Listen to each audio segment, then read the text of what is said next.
അല്ല, ഒരു സെക്കൻഡ് സിബി, രാഹുൽ പറയുന്നത് വെച്ച് നോക്കുമ്പോൾ സമരം കൈവിട്ടു പോകുന്ന ഒരു അവസ്ഥ കൂടിയുണ്ട് കേട്ടോ. അത് നാളേക്കപ്പുറം നീങ്ങുകയാണെങ്കിൽ, ഇപ്പോൾ നാളെ കേന്ദ്ര സർക്കാർ ഒരു തീരുമാനം പറയും, പ്രധാന രാജി അല്ലെങ്കിൽ സമരം നീളുകയാണെങ്കിൽ രാഹുൽ തന്നെ അതിന്റെ ആശങ്ക പറയുന്നുണ്ടല്ലോ, അവിടെ ഉയരുന്ന മുദ്രാവാക്യങ്ങൾ. മഞ്ജുഷ്, ഇതിനകത്ത് ഇതിന് മറുപടി പറയുന്നതിന് മുമ്പ് ഞാൻ ഒരു കാര്യം പറഞ്ഞിട്ട് അങ്ങോട്ട് പോവാം. അതായത് ഈ സമരത്തെ ഡിസ്ക്രെഡിറ്റ് ചെയ്യാൻ ശ്രമിക്കുന്ന ആൾക്കാർ സ്ഥിരമായിട്ട് പറയുന്ന ഒരു സംഗതിയാണ് വിദേശ ഫണ്ട് വരുന്നു, വിദേശ ഫണ്ട് വരുന്നു എന്ന്. സത്യം പറഞ്ഞു കഴിഞ്ഞാൽ എനിക്ക് തോന്നുന്നത് ഈ മോദിയുടെ ഒരുപക്ഷെ സാമ്പത്തിക നയവും വിദേശ നയവും ഒക്കെ വളരെ അട്രാക്റ്റീവ് ആയതുകൊണ്ടാവാം കഴിഞ്ഞ 12 വർഷങ്ങളായിട്ട് ഇന്ത്യയിൽ നടക്കുന്ന സമരത്തിന് വരെ വിദേശ നിക്ഷേപമുണ്ട്. മനസ്സിലായി? എനിക്ക് തോന്നുന്നു നമ്മുടെ FDI, ഫോറിൻ ഡയറക്ട് ഇൻവെസ്റ്റ്മെന്റ് എന്ന് പറയുന്നത് നമ്മുടെ ഗവൺമെന്റ് വളരെ അഭിമാനപൂർവ്വം ഉയർത്തിപ്പിടിക്കുന്ന ഒരു സ്കെയിലാണ്. അപ്പൊ അതിനകത്തേക്ക് ഈ ഫണ്ടും കൂടെ നമ്മൾ ഐഡന്റിഫൈ ചെയ്ത് ആഡ് ചെയ്യുകയാണെങ്കിൽ അതൊരു വലിയ സംഭവമായിരിക്കും. അത് മോദി സർക്കാരിന്റെ ഒരു വലിയ വിജയമായിട്ട് കൊണ്ടാടാൻ പറ്റുന്ന രീതിയിൽ സമരങ്ങൾക്ക് വരെ വിദേശങ്ങളിൽ നിന്നും പണം എന്താ പറയുന്നത് അട്രാക്ട് ചെയ്യാൻ കഴിയുന്ന ഒരു രാജ്യമായിട്ട് ഇന്ത്യ മാറിയിരിക്കുന്നു എന്ന് പറയുന്നത് സർക്കാരിന്റെ വിജയമായിട്ട് അവതരിപ്പിക്കണമെന്നാണ് എന്റെ പക്ഷം. അപ്പൊ ഇനി നമുക്ക് കാര്യത്തിലേക്ക് വരാം. അതായത് നമ്മളൊരു വ്യവസ്ഥാപിത പ്രതിപക്ഷത്തെ തകർത്തെറിയാൻ കഴിഞ്ഞ 12 വർഷങ്ങളായിട്ട് BJP സർക്കാർ നടത്തുന്ന പരിശ്രമങ്ങളുടെ അടുത്ത സ്റ്റെപ്പാണ് ഇപ്പോൾ ഈ കാണുന്നത്. അതായത് നിങ്ങളൊരു പ്രതിപക്ഷത്തെ കംപ്ലീറ്റ് ആയിട്ട് ഇല്ലാതാക്കുമ്പോൾ, നശിപ്പിച്ചു കളയാൻ ശ്രമിക്കുമ്പോൾ ഇവിടെ പകരം വരുന്ന അരാഷ്ട്രീയതയായിരിക്കും. ഈ അരാഷ്ട്രീയതയുടെ ഒരു വലിയ കൂട്ടമാണ് ഇപ്പൊ ഡൽഹിയിലേക്ക് വന്നുകൊണ്ടിരിക്കുന്നത്. ഈ CJP ഒരുക്കിയ പ്ലാറ്റ്ഫോമിൽ നീറ്റിന്റെ പ്രശ്നവുമായിട്ട് ബന്ധപ്പെട്ട് വിദ്യാഭ്യാസത്തിന്റെ പ്രശ്നവുമായി ബന്ധപ്പെട്ട് അരാഷ്ട്രവാദികളാണ്, ഈ രാജ്യത്തെ തകർക്കാൻ ശ്രമിക്കുന്നവരാണ്, ഈ രാജ്യത്തിന്റെ ഭരണകൂടത്തെ അട്ടിമറിക്കാൻ ശ്രമിക്കുന്നവരാണ്, ഈ രാജ്യത്തിന്റെ ദേശീയതയും ഭരണഘടനയും പാർലമെന്റിനെയും തകർക്കാൻ ശ്രമിക്കുന്ന അരാഷ്ട്രവാദികളായിട്ടുള്ളവർ ഈ സമരം നയിക്കുന്നു, നേതൃത്വം കൊടുക്കുന്നു, അതിലേക്ക് നുഴഞ്ഞു കയറുന്നു. ആ സമരത്തിൽ പലരും വരും. അത് ചിലപ്പോ ഈ സമരത്തിന് അർണബ് ഗോസ്വാമി പറയുന്ന നിറം കൊടുക്കാൻ ചിലപ്പോൾ BJP തന്നെ ഫണ്ട് ചെയ്യുന്ന ആൾക്കാർ ഇറങ്ങിയെന്ന് വരും. അല്ലെങ്കിൽ ഈ പറഞ്ഞ പോലെ ഒരുപാട് അൾട്ടീരിയർ മോട്ടീവ് ഉള്ള ആൾക്കാർ ഇറങ്ങിയെന്ന് വരും.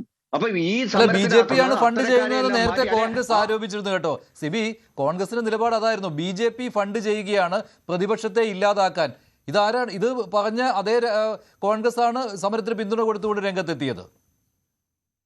അതെ, അങ്ങനെ കോൺഗ്രസ് പറയാൻ പാടില്ലായിരുന്നു എന്ന അഭിപ്രായക്കാരനാണ് ഞാൻ. കാരണം കോൺഗ്രസ് ഉണ്ടാക്കുന്ന ഒരു വാക്യത്തിലേക്കാണ് ഈ പറഞ്ഞ രാഷ്ട്രീയതയൊക്കെ കടന്നു വരുന്നത്. അവരവരുടെ ജോലി വളരെ കൃത്യമായി ശ്രീ വേണുഗോപാൽ പറഞ്ഞതുപോലെ അവരവരുടെ ജോലി ഒരുപക്ഷെ ഒന്നുകൂടെ കൃത്യമായി ചെയ്തിരുന്നെങ്കിൽ ഒരുപക്ഷെ ഈ CJP പോലൊരു പ്രസ്ഥാനത്തിന് ഉള്ള സ്കോപ്പ് ഉണ്ടാകുമായിരുന്നില്ല. അപ്പൊ പ്രതിപക്ഷ പാർട്ടികൾ, കോൺഗ്രസ് അടക്കമുള്ള എല്ലാ പ്രതിപക്ഷ പാർട്ടികളും പരാജയപ്പെട്ടു. കാരണം കഴിഞ്ഞ 2 മാസമായിട്ട് ഒറ്റ പ്രക്ഷോഭം ഇതിന്റെ മേലുണ്ടായിട്ടില്ല കാര്യമായിട്ട്. ഇടതുപക്ഷ പാർട്ടികളോ കോൺഗ്രസോ ഒന്നും അതിഗംഭീരമായ ഒരു പ്രക്ഷോഭം മുന്നോട്ട് വെച്ചില്ല. പക്ഷെ ഇതുപോലെ അപ്പൊ ഒരു സാഹചര്യത്തിലാണ് ഈ അരാഷ്ട്രീയവാദം ഉണ്ടാകുന്നത്, ഈ അരാഷ്ട്രീയത ഉയർന്നു വരുന്നത്. താങ്കൾ പറയുന്നത് ഇതിൽ നുഴഞ്ഞുകയറ്റം ഉണ്ടായാലും പ്രശ്നമില്ല, അതിന്റെ കോസ് അവിടെ നിൽക്കുമെന്നുള്ളതാണോ? അതിന്റെ ലക്ഷ്യം അവിടെയുണ്ട്. അപ്പോൾ ഈ അരാഷ്ട്രീയവാദവും അതുപോലെ തന്നെ നുഴഞ്ഞുകയറ്റവും കുഴപ്പമില്ല എന്നാണോ?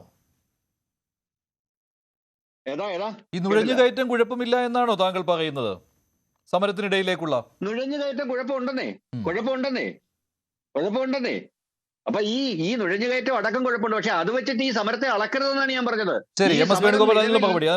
യുവത്വത്തിന്റെ അതിശക്തമായ പ്രതികരണമാണ്. കാരണം ഈ സമരത്തെ അനുകൂലിക്കുന്നവർ പോലും അത് സമ്മതിക്കുന്നുണ്ട്, അവിടെ നുഴഞ്ഞുകയറ്റം ഉണ്ടാകുന്നുണ്ട്. പക്ഷെ അത് ഈ സമരത്തിന്റെ ലക്ഷ്യത്തെ ബാധിക്കില്ല എന്നാണ്. ഒറ്റ കാര്യം കൂടെ പെട്ടെന്ന് അടിയതോട്ടെ. സോനം വാങ്ചുക്കും അഭിജിത് ദീപ്കയും ഇതേ അഭിപ്രായം പറഞ്ഞിട്ടുണ്ട്.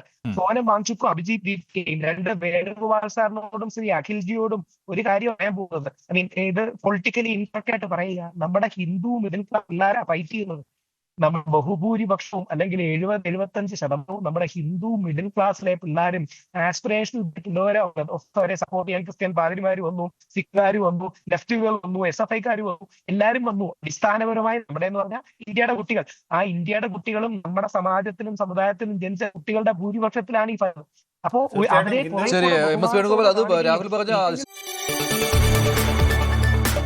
കൂടുതൽ വാർത്തകൾക്ക് News 18 Keralam YouTube channel subscribe ചെയ്യുക.